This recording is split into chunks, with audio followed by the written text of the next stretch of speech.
I'm William John Jacque Jr. I go by the name of Bill.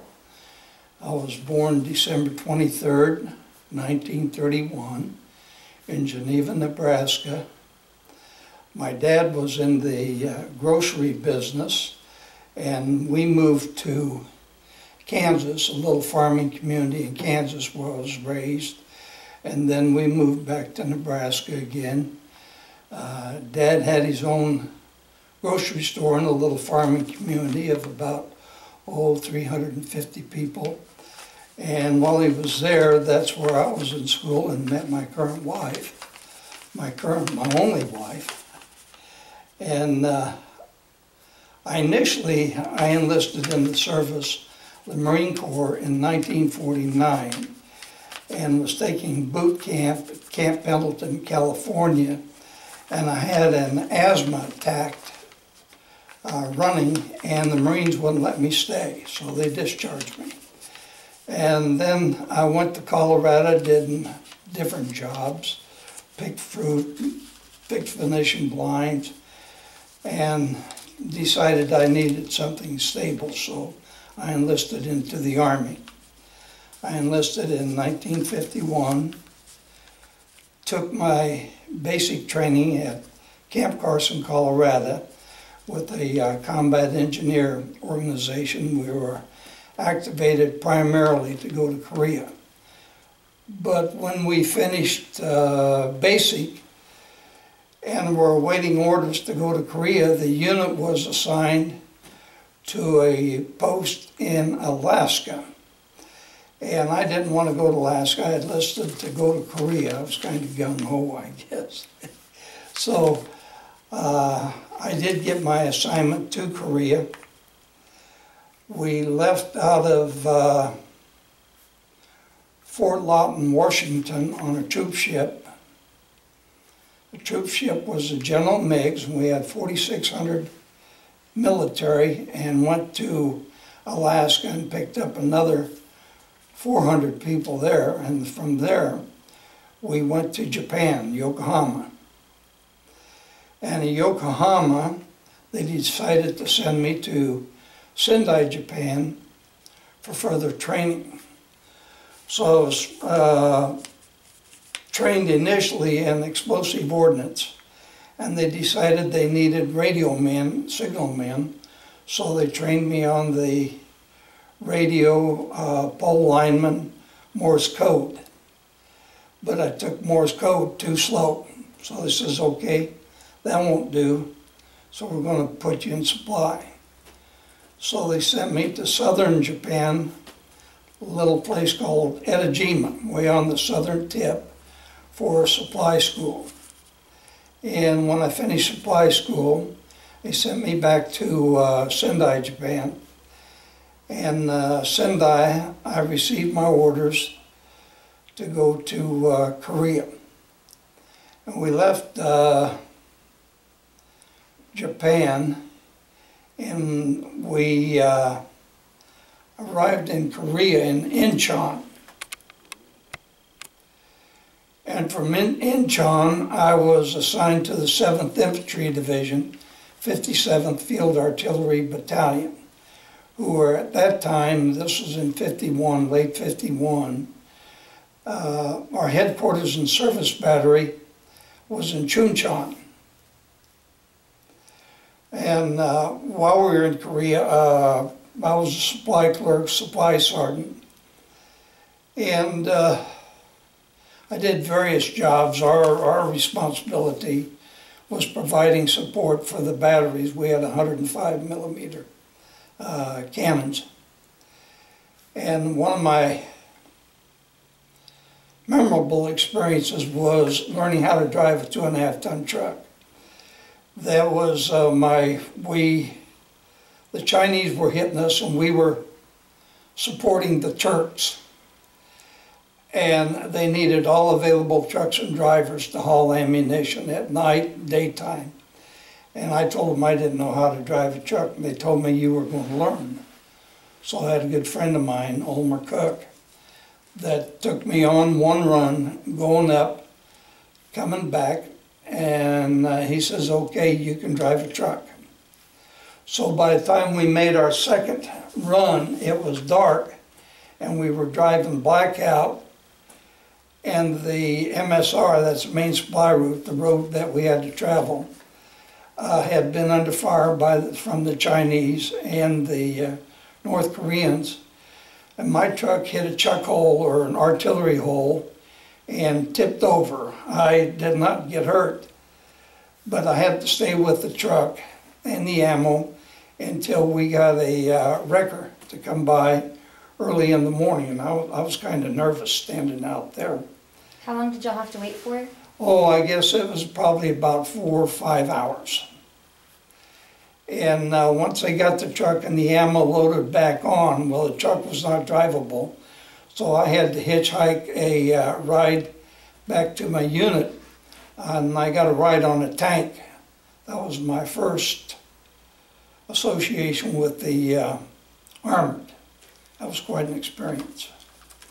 But I drove the truck periodically on and off whenever we had an emergency or needed, our batteries needed ammunition. And other than that, just doing the normal day-to-day activities of supply. And about,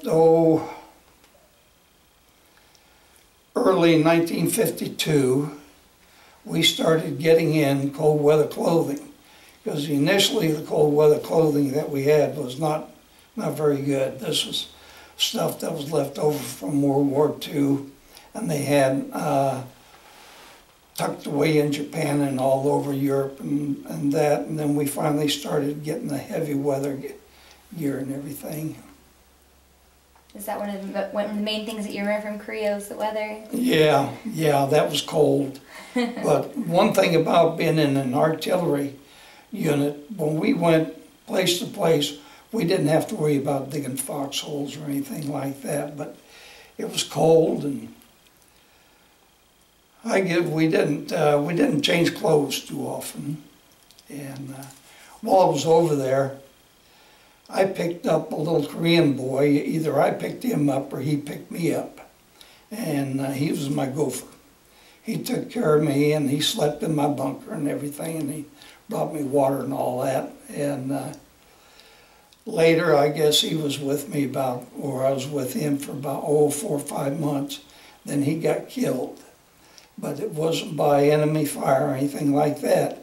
He was going across the highway to get water, and he got hit by a 2.5-ton truck. And we didn't know anything about it until he didn't come back. So we had, that was a heartache. That was a heartache, losing him. And I had, like I said earlier, we supported the Turks and the Ethiopians at one time. And the Chinese didn't mess with those guys too much because they were scared of them. And I learned why while I was there. But the Chinese did hit us a couple of times. And they never did infiltrate our positions. I met a good friend of mine, a Turkish lieutenant, and we kept in touch for quite a while, but after a time everything stopped, the letters and all that. But I never had a chance to meet any of the Ethiopians that we were assigned to. And I got hurt. Over there I fell,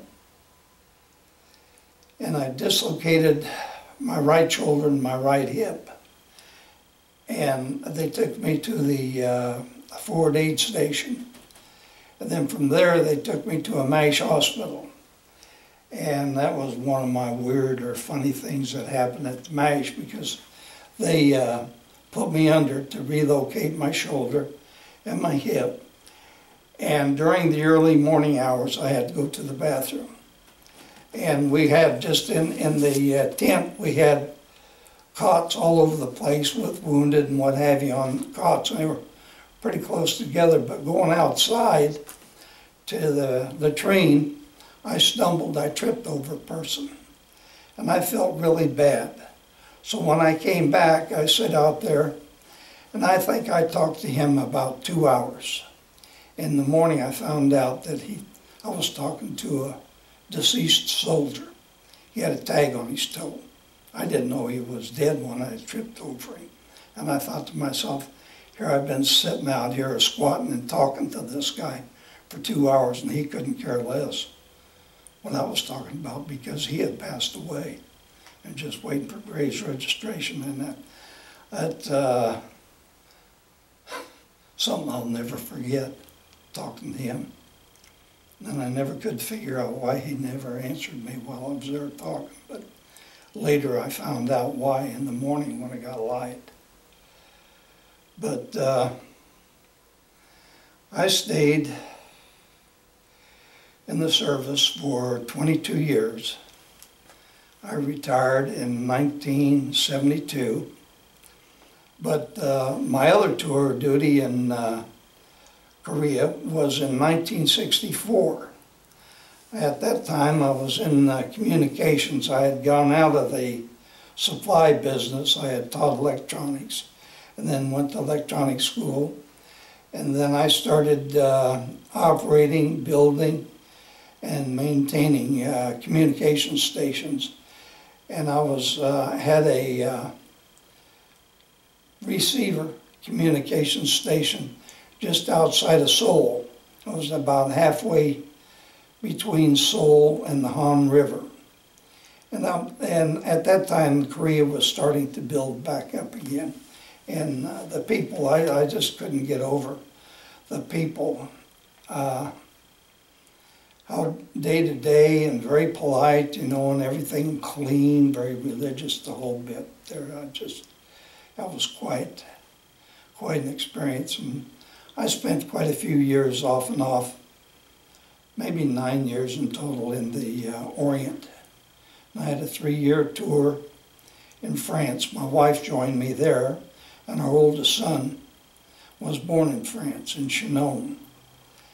And that was the only accompanied tour I had. My wife, all my Pacific tours were unaccompanied. My wife stayed home, took care of the boys. So I've got 2 sons. One lives in Harp and the other in Las Vegas.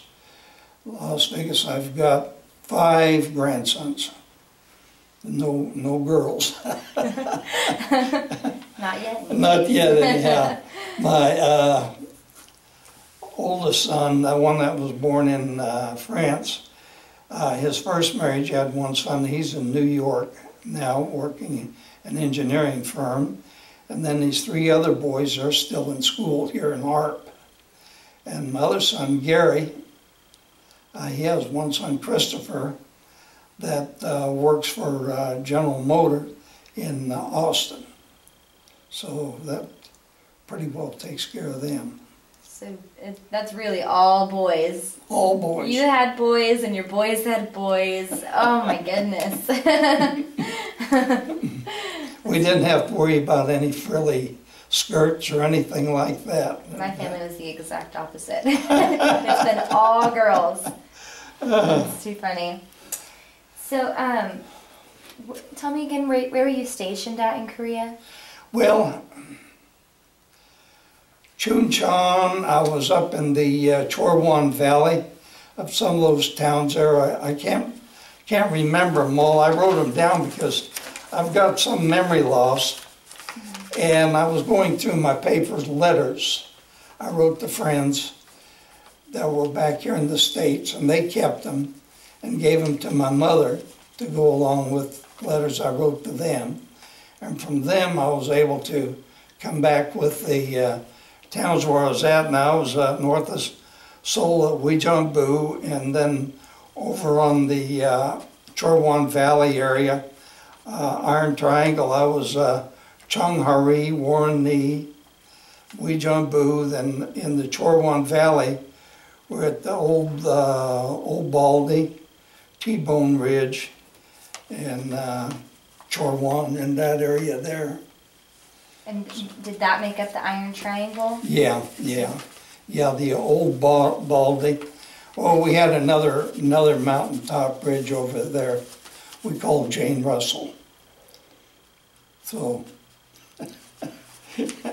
we had nicknames for quite a few of the places around there. But another interesting thing I think about, and I know a lot of the old infantrymen will see that because some of those guys didn't take a bath for 6 months or change clothes. But we had a quartermaster unit, the laundry and bath. They would come by, every 3 to 4 months in different areas. Mm-hmm. And they'd set up a great big tent. And it was a portable field shower unit. And you got in line outside, and you went inside the tent, and you took off your old long johns, underwear, clothes, threw them in a pile, walked over, got a hot shower, and then got your new clothes.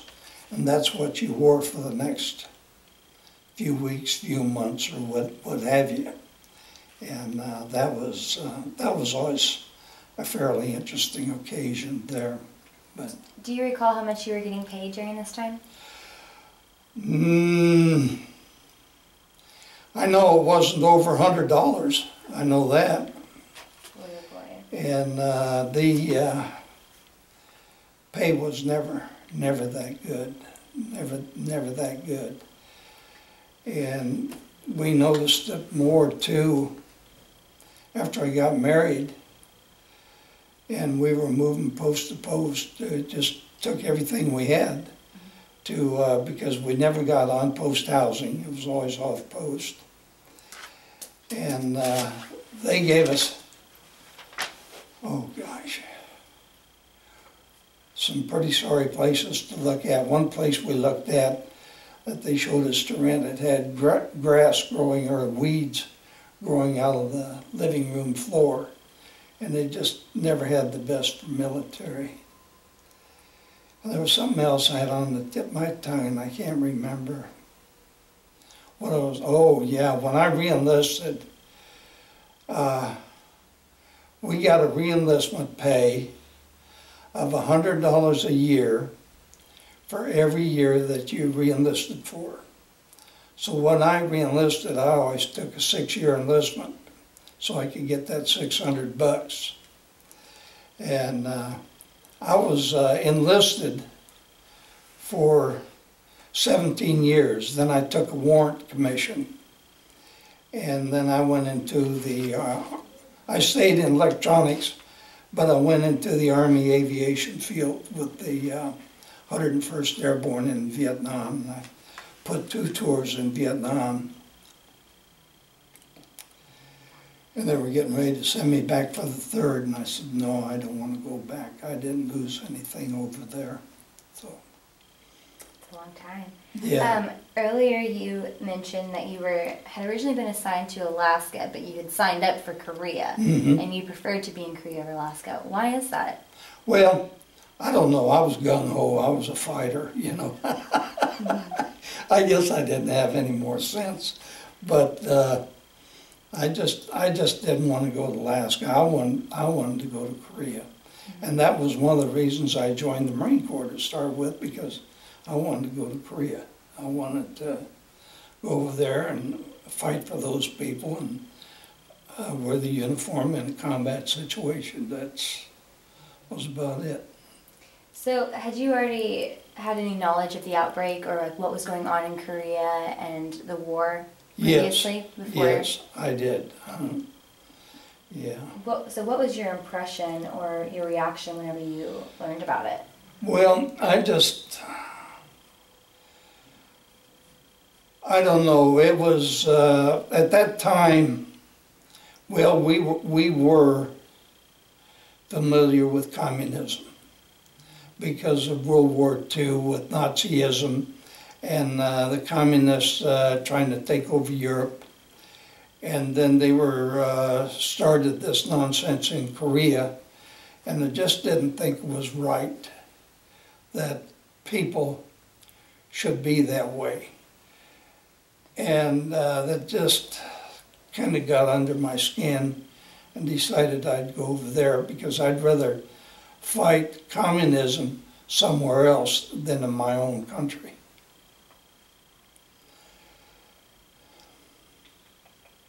So, were you exchanging letters with family and friends back home while you were in Korea? Yes, I was.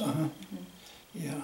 So did you have, you weren't married yet? No, but... I didn't get married until 1953. We had, well, I'd mentioned that I got familiar with Armored in Korea, riding that tank. And one of my first assignments back to the States when I come back from Korea was at Fort Ord, California, with an armored outfit.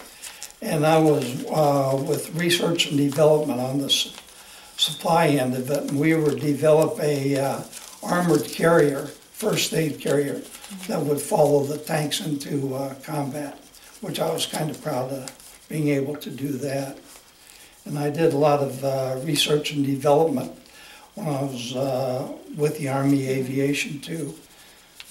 Were you able to make a lot of close friendships with foreign troops, or just some of the troops that you were stationed with? Yeah, I did, and I had a lot of good, I had a couple of good Korean friends that were with us in during 51, 52. In fact, I had a couple Koreans working for me there. I've got pictures of them, but I had lost track of those guys. Over the years, you kind of lose track. What were some of maybe the most difficult or dangerous, happiest, rewarding memories that you had during your tour? Well, I guess the scariest was the first night that that our outfit was attacked by the Chinese. They had broken through the outer defense, and they had hit us on the outside. And I was on guard duty because we pulled our own guard duty there at our battery, and that was kind of serious, and it scared the dickens out of me. And then at night, you know, you could hear the mortar and the artillery, and we slept in our bunker, and we pulled the flaps down, so if we had a candle going, you couldn't see it from the outside, because if you could see it from the outside, that meant not Charlie, but the Koreans, North Korea or Chinese, could see that light too, and they'd have North Koreans would come over periodically in an airplane and drop grenades on you at night just to keep you on your toes. And if I remember right, I think they called him Bed Check Charlie.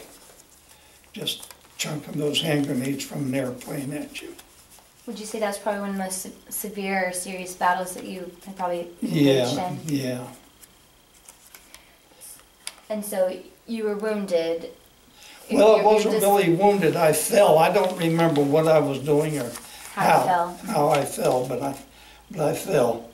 Apparently hard enough, or at least hard far enough to and dislocate your shoulder. Just fell the wrong way, where I just popped, and I ended up getting surgery on my right shoulder at the Great Lakes Navy Hospital up in Illinois while I was stationed in Chicago. So after you returned home from Korea, did it have any impact on your life? Was there anything that you gained or some different kind of like insight? No, it just, I guess, acting on friendship, just making friends and trying not to make enemies and enjoying what you got. Because I tell you what, once you go to a place like Korea and you see what those people lived through, or even Vietnam, what those people went through after their towns were shelled and living in holes, caves and that, it makes you appreciate what you got. And it makes you, when you see other stuff going on that takes that away, that democracy or that republic, away from those people by other people trying to force their opinions or their religion on you. It just upsets you, really. That makes me awful mad. Have you been back to Korea? Not in peacetime, but when I was reassigned there in '64, I haven't had a chance to go back yet. But I would like to. I'd like to see it. Yeah. So, in 2013, we witnessed the 60th anniversary of the armistice, which was signed by China, North Korea, and the UN on July 27, 1953. There's no war in modern history that has lasted 60 years after an official ceasefire. What do you think that we have to do to put a closure on it?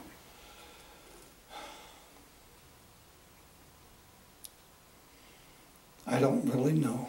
I don't really know. I think that's why it's taken over 60 years, because I don't think anybody else knows.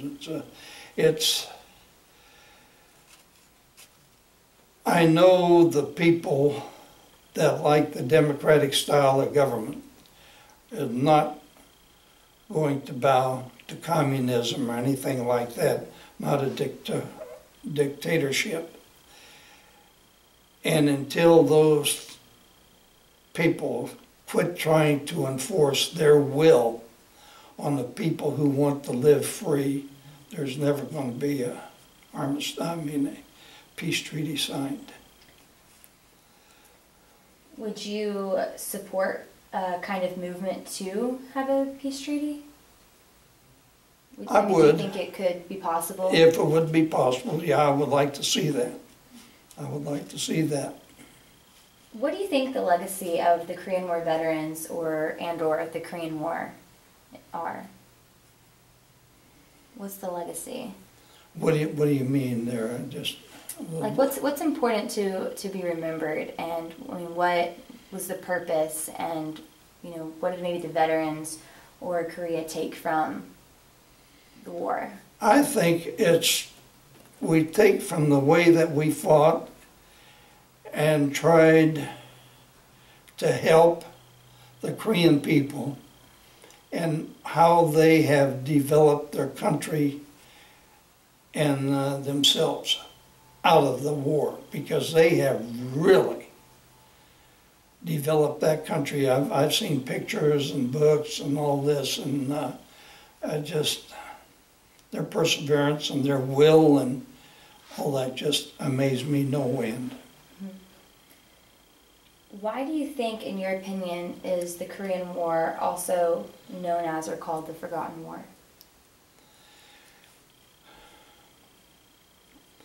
Well, I think it come right on the heels of the Second War, which was horrendous, and then all the other activities afterwards, like the Vietnam War, and the people were getting so fed up with war, especially during Vietnam. They kind of pushed aside the Korean War, and they just don't remember. And really and truly, I don't think there's a lot of people that even remember the Second War, the Pacific. They might remember the European campaign, but I don't think they remember the Pacific.